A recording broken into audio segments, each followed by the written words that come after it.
Hey y'all, welcome back to my channel. I'm Molinda Jae, and you already know what we're here for. We're here for the episode 7 of season 2 of Belle Collective. So let's get right on into it. Yes, yes, yes. Okay, so what we're going to be talking about with this episode, of course, they have the continuation of Sister Vention 2.0. So Gucci and Latrice, we got a scene from them. Then we got a scene from Akeisha and Willie. We also got a scene with Milani and Tambra, Cherie. And then we got a scene with So Gucci and JJ and the family, more so of the girls, Sanjay, Star, and Sky, as well as So Gucci's daughter D, who is, if I'm not mistaken, she said 5 months pregnant because she said she had 3 months to go. And then we conclude the episode with the event episode, which is the 97.7 Rock the One Way fashion show, which is a charity. And she and Tambra was hosting it with Gary with T. So without further ado, let's get right on into it. So we left off the last episode with the Sister Vention, starting the Sister Vention part 2. Now we're continuing with the Sister Vention point 2.0 in this episode. And more likely, I felt like it was a versus battle between Akeisha, Letitia, Tambria, and everyone else. It went from one thing to another, and basically shaking the tables. All right, due to the fact of who said what in regards to calling folks ugly. UGLY. You ain't got no alibi. That type of thing. Now, what I got from the Sister Vention 2.0 is that there was a phrase that Letitia had said that Akeisha had mentioned further along the episode when she is talking with her husband Willie about what had transpired at the event, and when they discuss a little bit more further along in the episode, was that she said there was a phrase that Letitia said, which was, you were born into a family that didn't want you. And this was after Akeisha telling Letitia that what she sees in her is insecurity, baby.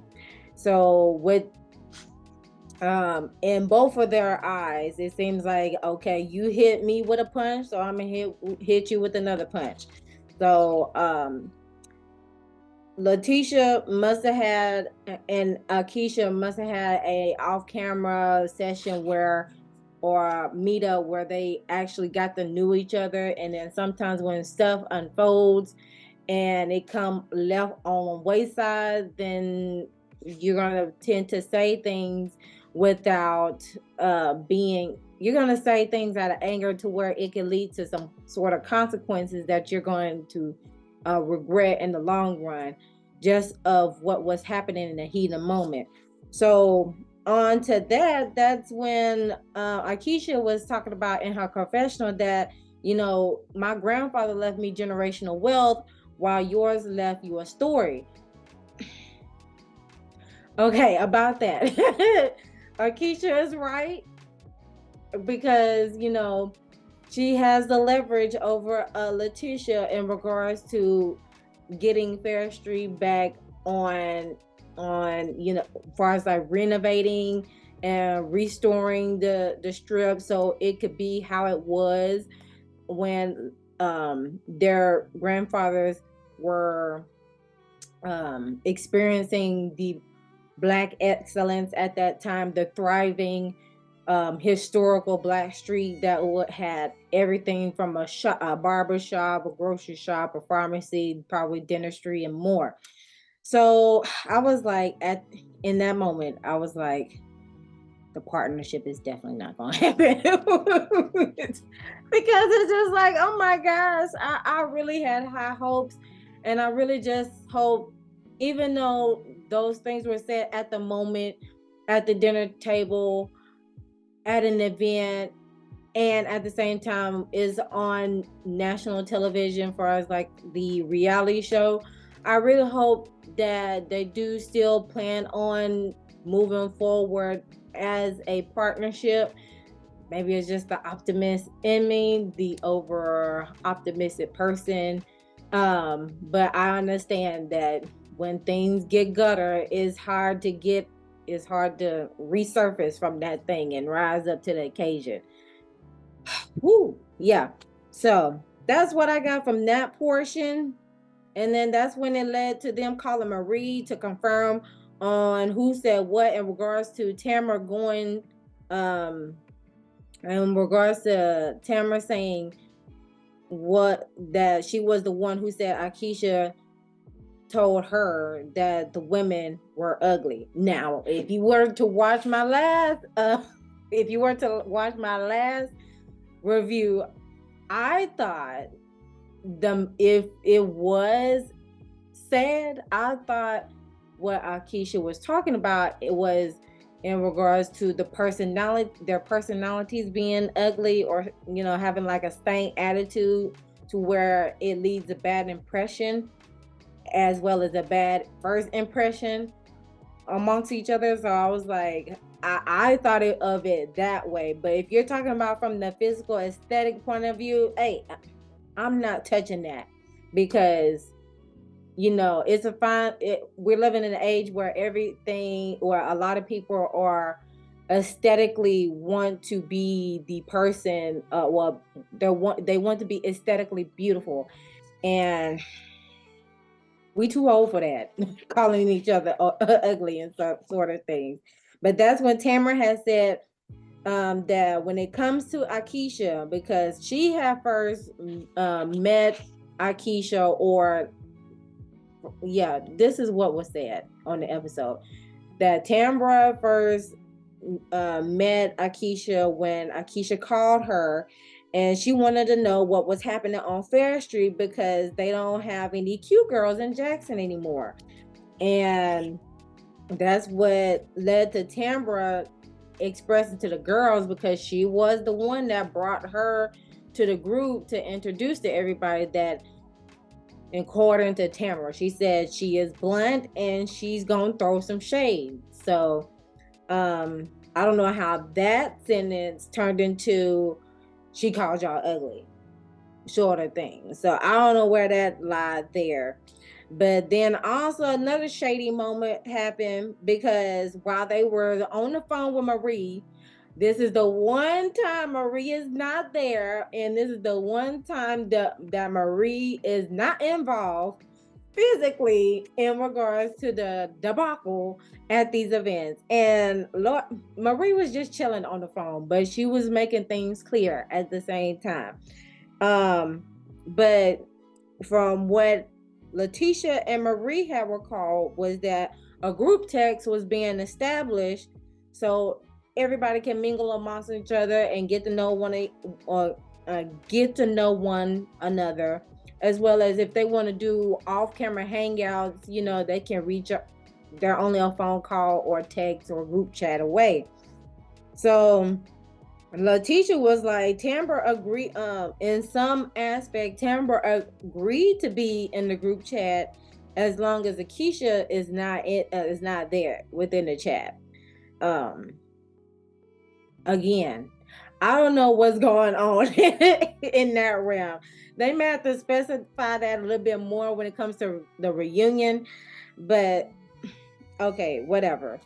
But that's at that point, Latrice said, okay, no more sisterventions for me. And I have to agree with her. At this point, there are no sisterventions and no brunches. No sisterventions and no brunch, because when the brunches happen, ish starts to unfold there. And then far as the sistervention, like I told y'all in the previous review, that when the sistervention was brought upon the first time around, when Dr. Antoinette was on the first season, it didn't turn out right. And Tamara was in the same predicament again, getting riled up and trying to defend herself. So I was like, girl, at this point, it's a no. Cut it out. It's a no. And that's when Akeisha finally said that we're gonna put Plategate to rest. And I was like, that's all I ever wanted. That's all I ever wanted was Playgate to be done, because I didn't want that to be the storyline for this season. Is all about a dirty plate that could have been washed or replaced, and that is that. All right. So thank you. Playgate to rest. Not talking about that anymore. Now on to, and that's what I got from the whole sistervention. It was basically who said what, he said, she said, who said that, who said that, and shaking the tables at the same time. That's what I got from sistervention. Now on to the next scene where Soul Gucci and Latrice meet up to find a building for Latrice for her Goddess Link expansion. Yes, yes, boss moves, baby. That's what I'm talking about. And it's needed because she's growing. When you're growing as a business, you want to be worldwide, in the words of Candy. So go ahead, Latrice. And then before they get into little bits of conversation that's going to be highlighted down the line in the episode, is that they were both in yellow. I love that because so Gucci said one quote that is that her husband say all the time: once you go yellow, ain't nothing you gonna tell her. That was so cute. And y'all got, I love JJ, y'all. I love So Gucci and JJ's um um joyous relationship. But the first building that she showed, so Gucci showed Latrice, was like a historical building, and that when you are doing, when you are bringing your business into like a historical building, there's only so much that you can do. And because of how it was structured, and knowing that Latrice is the person that likes to put her own spin to it, she was like, it's good. The place is nice. It is nice. However, it is not going to work for somebody that like to put their own spin to it, because the costs add up whenever you start tapping into those historical buildings, because you don't know what you're going to find, because it's either solid structure or something else. And then also Latrice spread out the idea that she wants to be able to rent to vendors when she get her new building location established, which is awesome. Great. Each one teach one. That's what I'm talking about. But however, with this meetup with So Gucci and Latrice, they talk about blended families, which I've mentioned that in the previous video. Check that out. And babies, because D so Gucci's daughter D is about to have a baby. And also we have Latrice on the other side that would like to have a baby, but she's trying to make sure. Well, she already admitted that she has some fears to having a kid, and rightfully so. It is scary to have a kid. There's no doubt about it, like physically bringing a human being to life, because your whole body is changing, and then you have to deal with different moods, hormones, chemical balances, imbalances, and so forth and so on.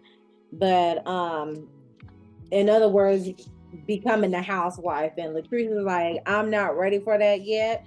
I like where I'm at right now, but I do not want to wait too long to where I'm not able to have any. And that's that. But that's what I got from that scene. Now on to the next scene, we have Akeisha and Willie, where where they talk about, well, first off, when it comes to Akeisha and Willie, I like how she shouts out the restaurant that is on Fair Street, the Big Apple Inn.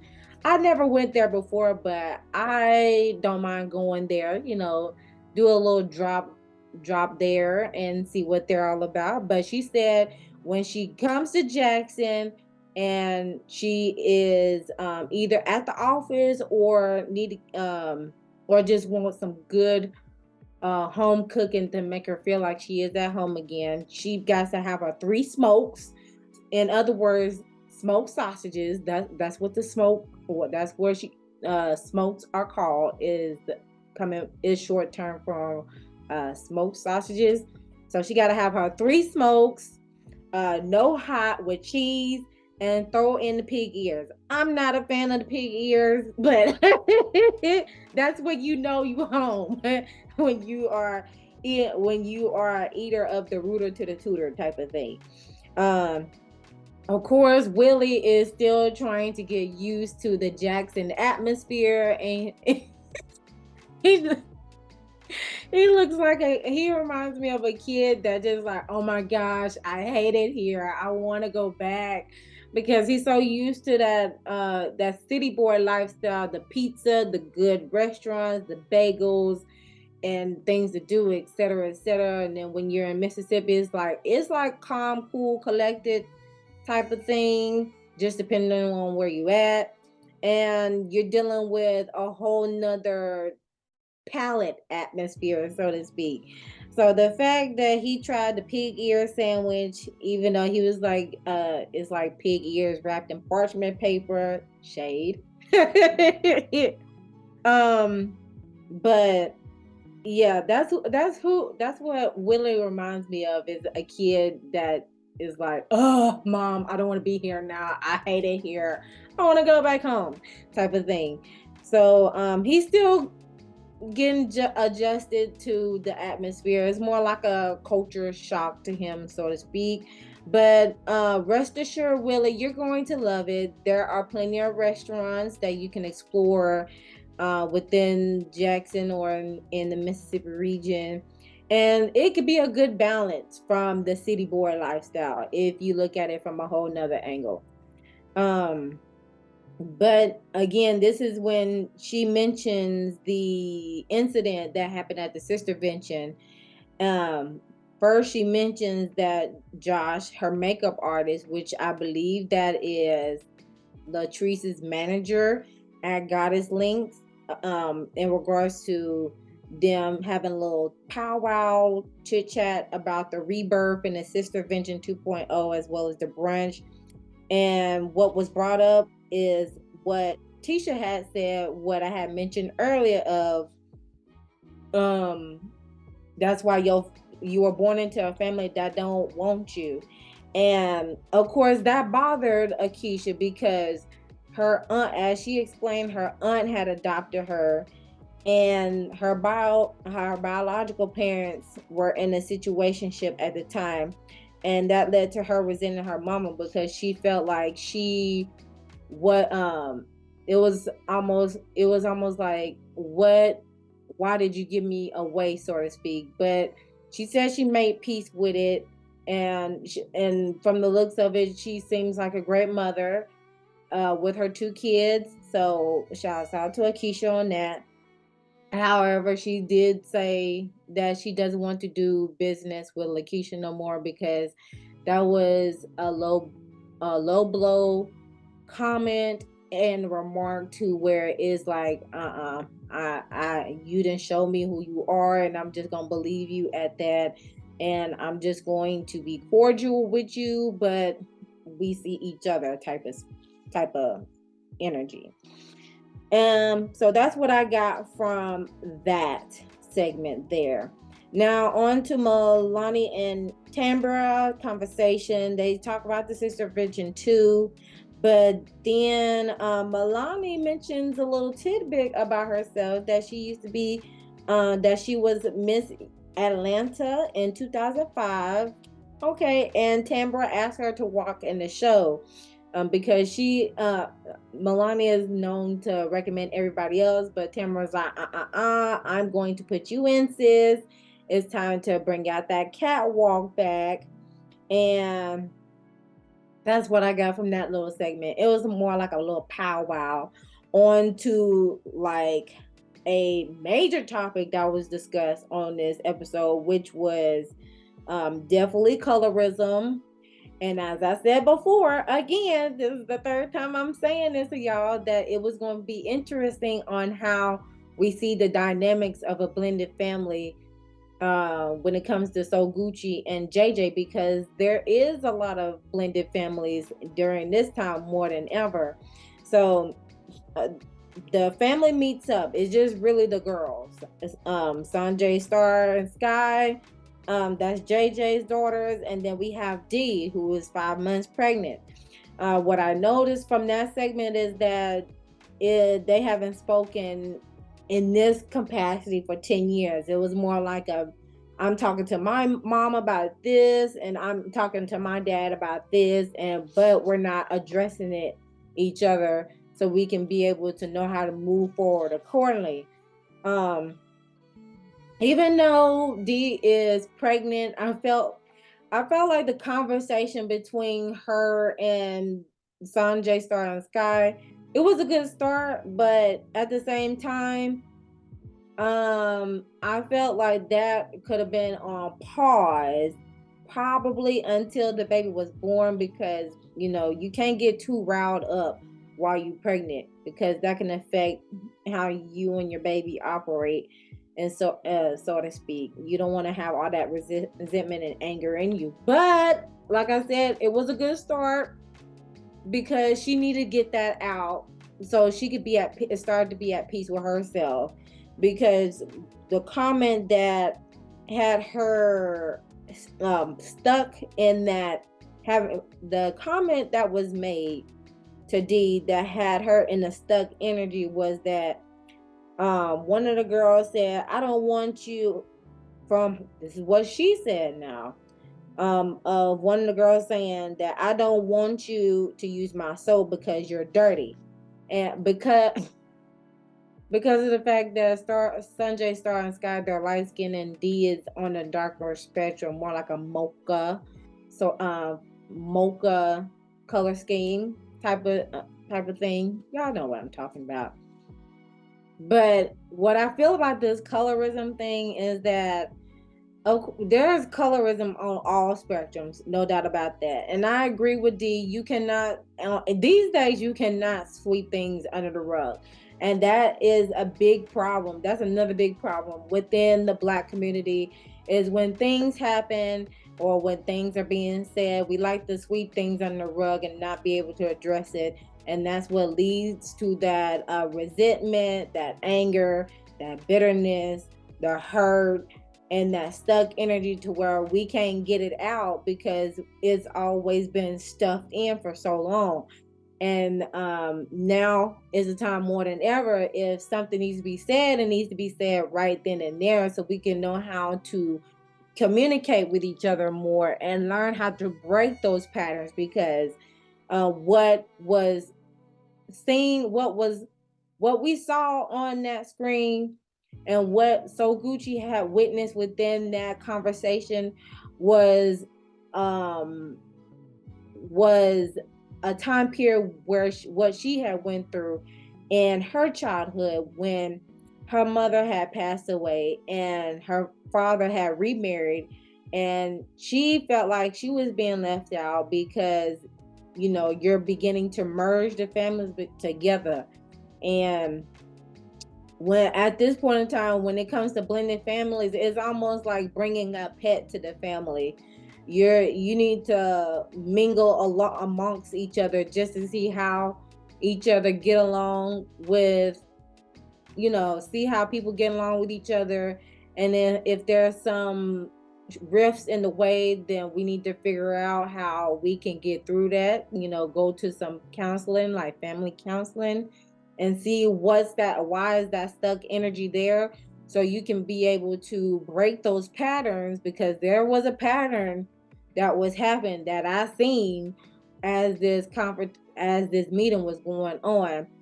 But yes, seek some family therapy so we can get that stuck energy out, so the family can start healing and continue to be whole and support one another. Because there's a lot of individualistic mindsets nowadays, and that's not going to get you too far when you living in an individualistic mind. Okay, but Definitely colorism, blended family, repeated patterns, trying to be the perfect family, sweeping things under rug. There was a lot of things unpacking from that segment right there that could be discussed in different videos. Okay, on down the line. But other than that, it was a great start. I had to applaud them on that, even having a family meeting, because I know my family has family meetings, and it is very helpful because you know, the parents trying to see where the kids are at, the kids are trying to see where the parents head are at, and that is a chance to let everything out, form a game plan together, and stick to it, and be able to come back and do it all over again. It's almost like a mental health checkup. All right.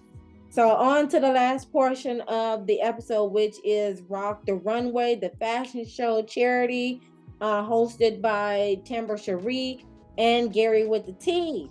Now, during this event, nothing much was happening in this event, but I'm gonna give you a little tidbit so we can go ahead and conclude it. But Letitia only invited Glenn because it was a charity event, so they're still not together, but she just brought him along anyway. Also, one of the highlights from that event was JJ showing out. So Gucci, I know some people thought he was doing too much and all that, but I thought that was very comical and very sweet of him. If you don't want a person like that to support you and just gas you all up like that, then I'm like, if if I can't get if my man ain't doing what JJ is doing, or as like gassing her up and supporting her on everything she does, and that energy is being reciprocated back to him, I don't want him. Okay, I don't want him. Period. So yes, I absolutely love the hilariousness of JJ and So Gucci. JJ is reality gold, okay? And may I say, Akeisha was looking good up in that green cut. She was giving me Janet Jackson vibes with the broad shoulder, the broad shoulders jumpsuit. That shade of green looked good on Akeisha. And then also we cannot forget Miss Milani with the legs and hips and body.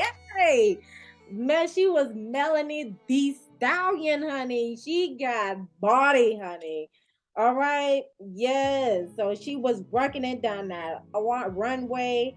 And of course, as the show was concluded, that's when Damon, I'm going to say Greedy, because he was like, don't call me Desmond, call me Greedy at this point.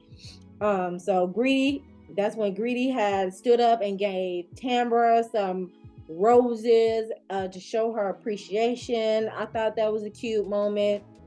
Low key, the way he was going up to her seemed like he was about to propose to her, but it wasn't. But it still was a nice gesture.